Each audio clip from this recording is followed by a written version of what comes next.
Welcome to my audio commentary to one of my older tutorials.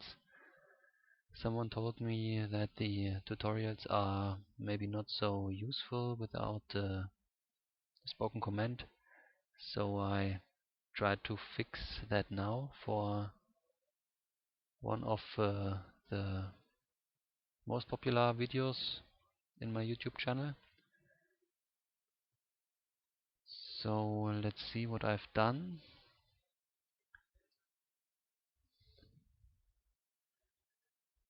Yes, this is a tutorial for the Windows version, but basically the workflow steps are more or less the same as in the Android version.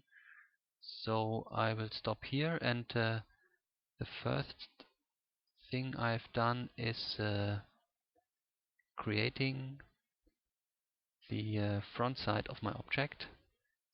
You see, I have selected the front side option here, and the front side consists of several steps.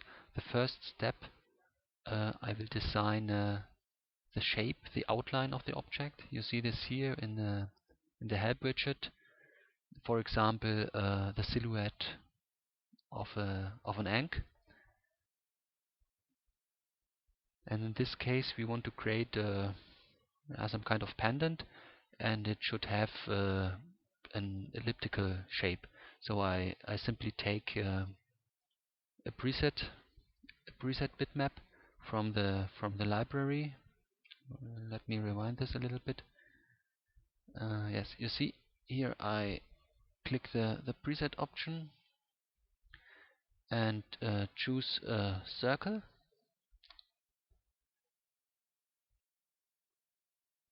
And now in the next step I do some transformations on the circle. I make it a little bit elliptic-like. Now I'm in the next step. Nothing to do here, nothing here. So we could switch to the surface profile. The pendant should have a flat surface on the front side. So this is a little bit fast. So here you see I've selected the flat profile.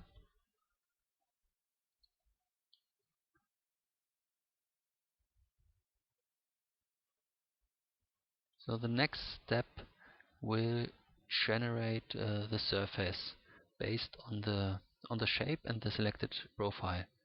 And in this step, this is the only possibility to adjust the height of the object. You see here is a slider, and when I move the slider up, the object will get larger in depth. And you could see this here in the in these slice images on the right and the bottom. They will show you a cut plane through the surface, and so you get an idea how thick the surface will actually be. In this case, it shouldn't be too thick and not too thin. So the next step is optional, but in most cases really important, because the decoration elements, they define the character of your object in most cases. So we add a new decoration element,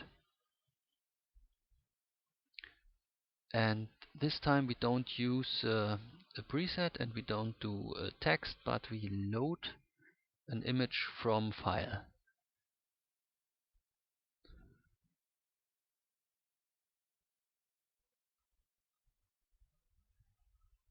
Yeah, and I suppose you know the picture.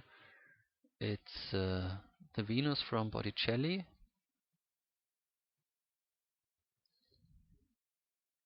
And per default the threshold mode is used. That means that your image will be converted into a pure black and white image.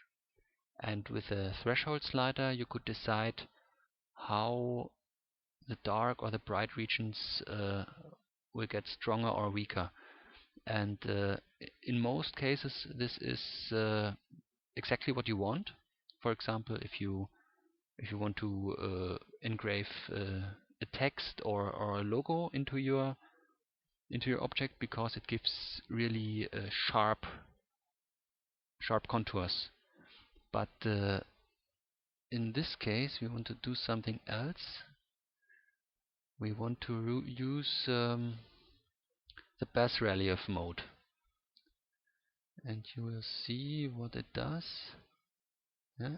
It seems that it does nothing, but the bass relief mode will actually take all the gray levels from the original image, and those gray levels will be used as a surface for your engraved decoration. This is especially useful for photos, and yes, here this was a little bit fast. I will rewind. You see, I now add a second decoration element, because the final pendant, it should not only have this Venus image on the front side, but there should also be a frame around this image. And using another decoration element is a simple way to achieve that. So in this case I use this bookmark button with a little star, and this will show you all the previously processed images. So in this case we want to use the elliptic shape again. We don't do any modifications to it, we just use it as it is.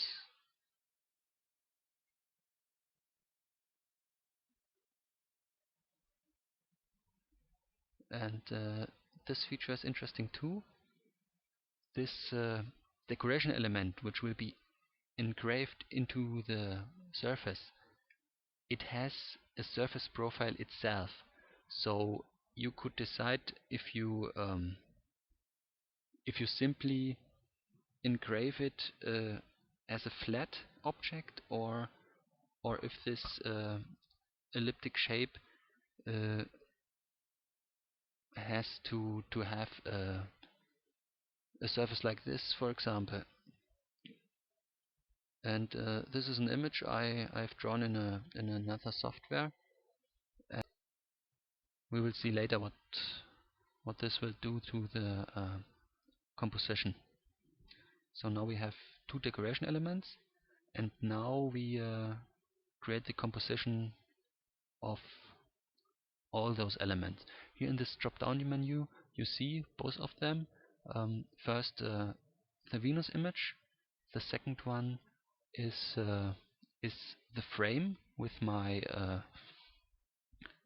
individual profile loaded from an image. And now we have to compose them in a nice way. And here you see these visibility buttons. With these buttons you are able to make a single decoration element visible or invisible. At first we want to engrave the Venus image into the object, so we make the frame invisible and deal with it later. So here you see several sliders which do some transformations on the selected layer. With the pan sliders you could move the image to the left, right, or up, down.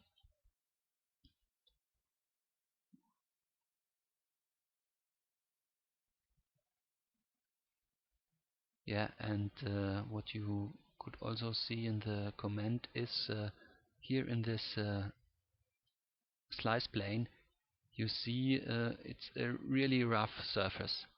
This this surface you see here will be later in the final object. So in some cases you might want to have a rough surface, but when dealing with illustrations or photos, I would suggest to make it a little bit smaller. And you could do this with a depth scale slider, which actually yeah, it reduces the distance between the highest and the lowest value in your image. And now I use the depth slider to adjust how deep this image will be engraved into the object. You see? I move it to the left, and now the depth of the object decreases. And now I'm below zero level, and now this is the image is subtracted from the surface. It's getting negative, you see?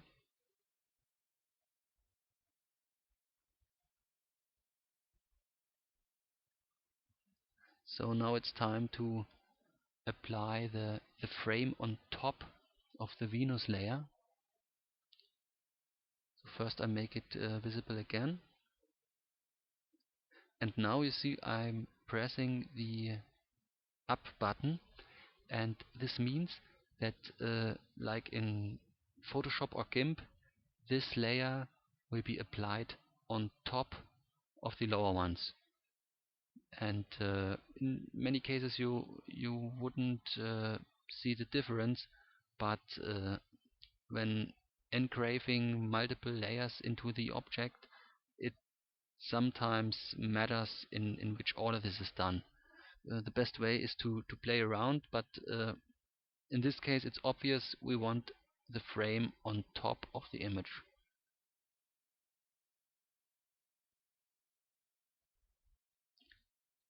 So here you can see the center part of the frame has lower depth values, so the Venus image shines through, and at the borders the frame is visible. That's exactly what we want, but it's a little bit more tweaking.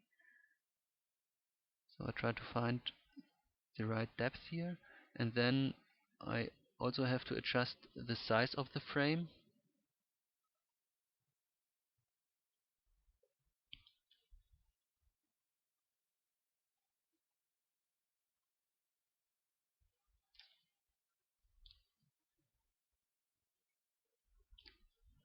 So this seems quite good. The contrast is not too high. It will be a smooth image. You can see this here in the slice plane. The surface is not too rough.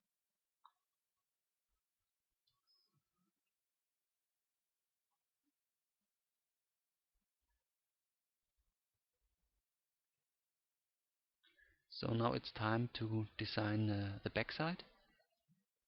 When creating the backside, you have two options. You could start from scratch. That is the first option, create or edit. It means you you start to create a fresh backside, or you edit a backside which you have created before. And the other option would be to copy the front to the back. And this means if you have designed a backside before, it will be overwritten, it will be gone. And in many cases this is the option you want, because a lot of objects have the same appearance from the top and from the back. So remember, the front side of our pendant has a quite flat has a quite flat surface with an image and a frame around it. And now the backside should be a little bit different. We choose a curved profile, not too curved, that would be the first option, but yeah, medium curved. We don't do any other modifications to it. Now we generate the surface, and now you see what I mean. It's the elliptic shape with a curved surface, and yeah, not too high.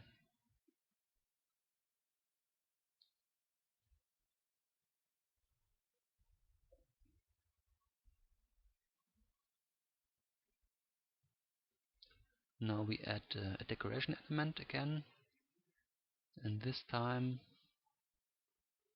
it's a depth image from the Venus of Milo, and I generated this with another application from a 3D scan or a 3D model of the statue, and these depth images, they could come from a Kinect console or from a 3D camera or whatever, or it could be a hand-drawn image. It's in this case it's I just want to demonstrate what eXtrudy could done with a depth image, and which kinds of effects you could create with it. But in most cases you won't deal with depth images, I guess. To make use of this depth image, you have to select the bas relief mode again, because we are interested in all gray levels of the depth image. Because yeah, depth image, it has bright values and darker values, and those intensity values, they contain the depth information of this pixel. So bright means it's quite near to the view plane, and darker pixels are more far away.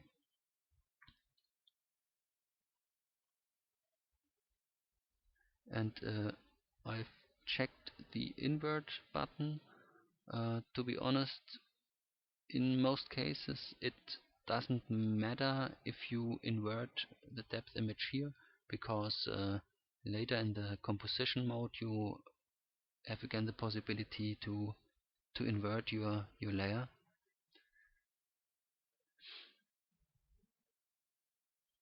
So now we do the composition again. This time we don't have a separate frame, and here you can see quite nicely the effect of the depth image. It seems to be a real 3D object.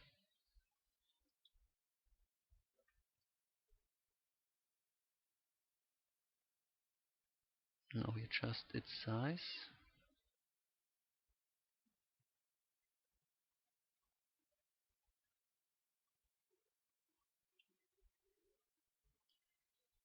And now we apply a negative depth, and as you can see in the slice plane, that now this depth image is engraved into the surface.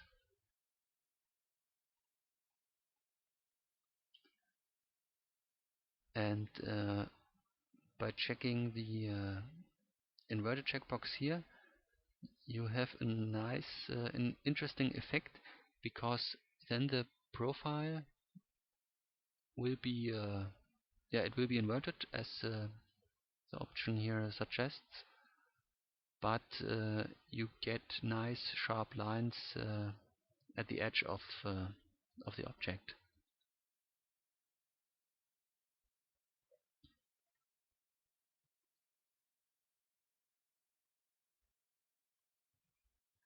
But you have to be a little bit careful that those edges don't cut too deep into the surface, otherwise they will cut through it and they will produce holes. Sometimes this might be desired, but if not, you could use the cut off high and cut off low sliders, which will cut off very bright or very dark intensity values. So now you see I move the slider, and here in the slice image some of the deep black lines will disappear.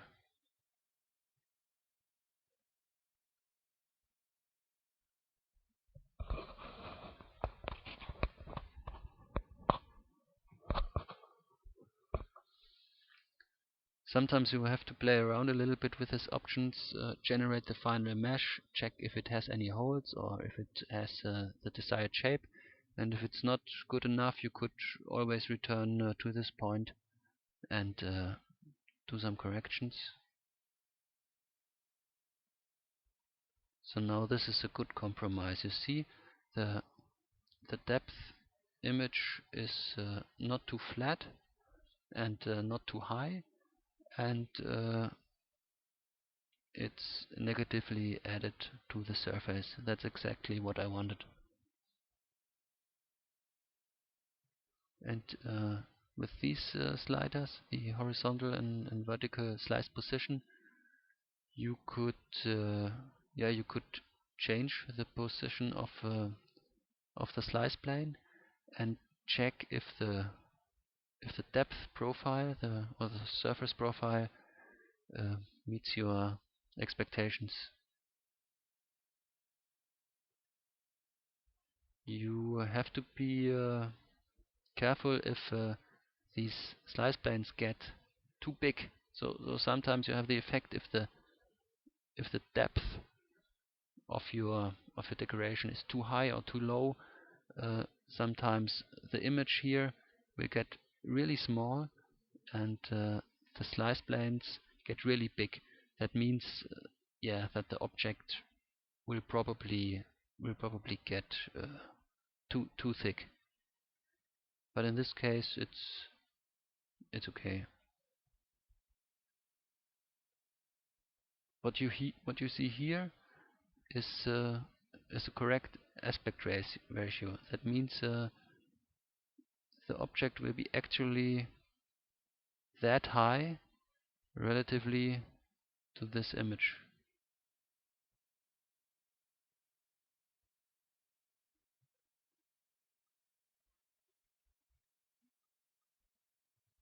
So this is the final step. This might take a little bit longer.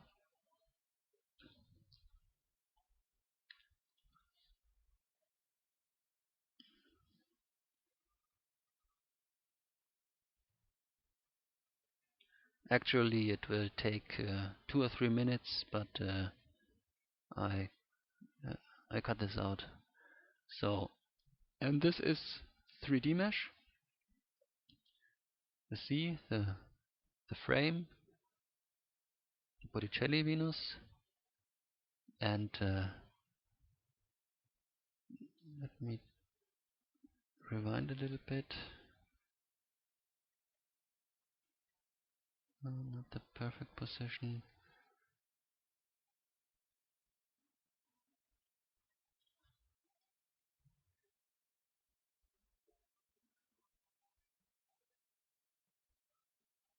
This. Here now you see the actual thickness of the object, and this is exactly the same thickness you have seen before in the composition mode. That's what I'm trying to say. You have to carefully watch those slice planes to get an idea how your 3D object will look at the end.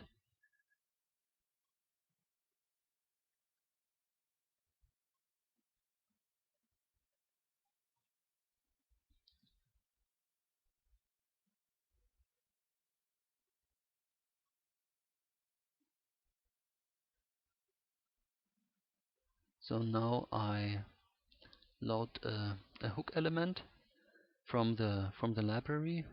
There are not many of them, but for most pendants or amulets there should be enough.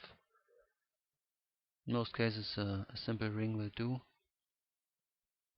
So I have to admit this menu is a little bit complicated because I haven't implemented any drag and drop functionality yet, and you have to press the correct buttons to move the hook in the right direction. But per default the first hook will be created at the top of the object. So for a pendant this might already be the right position, and you just have to adjust the size a little bit. But if not, you could use the move hook buttons. So, and this is the last step. Here you get an idea how big your object will be. You see the volume and the height, the width and the depth. And if you're not happy with it, you could adjust the size.